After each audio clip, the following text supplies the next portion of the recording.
மிருக காட்சி சாலையில் கிரிக்கெட். உருவாக்கம் புக் பாக்ஸ். ஆர்வி மிருக காட்சி சாலையில் நடக்கும்போது அவனுக்கு வித்தியாசமான சத்தம் கேட்டது. ஆர்வத்துடன் மேலே பார்த்தபோது சில குரங்குகள் ரேடியோ கேட்டுக்கொண்டிருந்தன.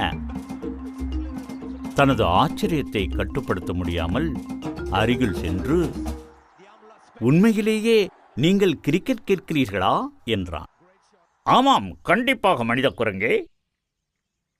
எல்லா விலங்குகளுக்கும் கிரிக்கெட் பிடிக்கும் என்று உனக்கு தெரியாதா என்றன குரங்குகள். உற்சாகத்துடன் ஆர்வி தனது பந்தை காற்றில் உயர வீசினான். ஒரு யானை அதனை கேட்ச் பிடித்தது.